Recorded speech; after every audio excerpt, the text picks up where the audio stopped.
Hello mga kaboys. Change costume tayo.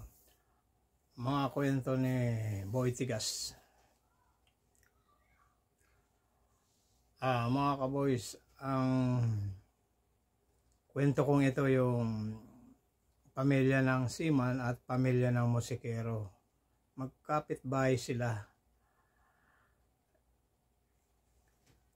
Kung anong padala ng mga seaman na mga gamit, halimbawa nag-order ng malaking flat screen,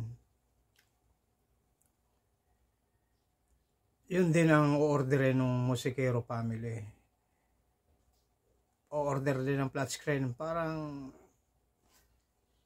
inggit ang nangyayari. Kung anong meron doon sa pamilya seaman, yun din ang gusto ng pamilya musikero.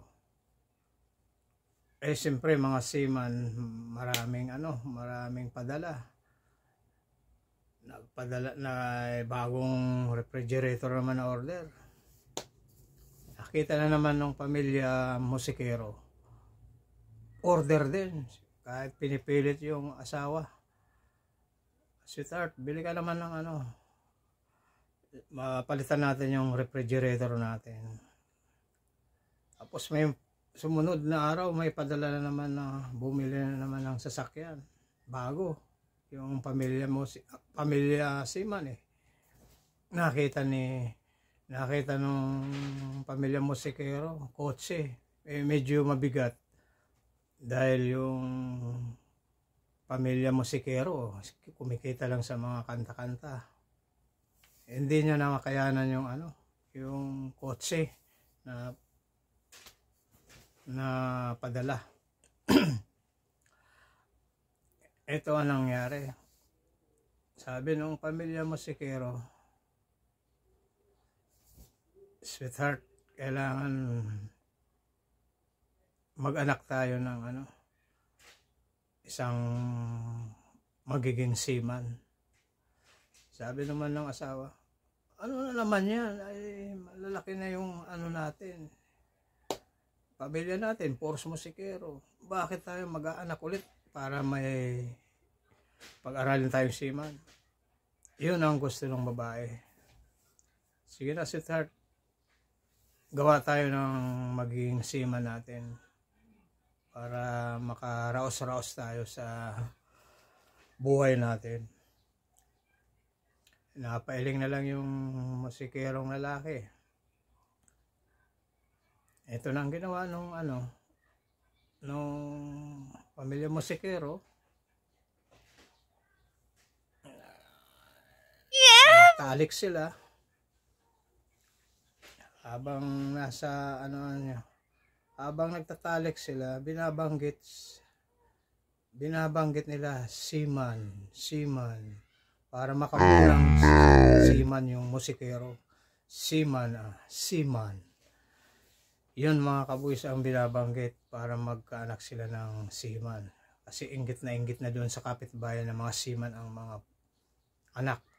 Sila musikero gusto rin magkaanak ng seaman. Yun naman, talik na naman ulit sila. Gabi-gabi, talagang pinaporsige nila. Seaman, habang nasa pagtatalik sila, seaman ang binabanggit. Nakasakasarapan sila, seaman. Ganun lagi ang ginagawa ng mag-asawa. Binabanggit, puro seaman. Sumunod na araw naman, talik na naman yung mag-asawa. Siyempre gagawa ng bata na magiging seaman. Eto na naman, habang nagtatalik na naman yung mag-asawa, seaman. Siyempre, nasa kasarapan ng mag-asawa Seaman. Nautot yung Oh yeah. yung babae sa sarap siguro. Tumayo yung lalaking musikero. Putsang ina. Musikero na naman yan. Ayun na. Ayun, nagmura dahil nautot.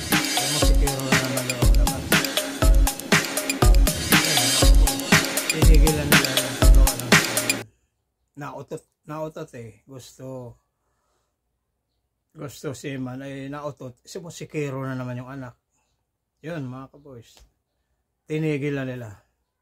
Kaya mahirap din yung mga inggit-inggit kung anong meron sa kapitbahay. Hayaan mo na. Huwag na yung inggitan. Magsumikap na lang. Ang bawat sa isa sa kanila, okay na yun. Yun mga kaboys, ang kwento ng seaman at musikero. Okay?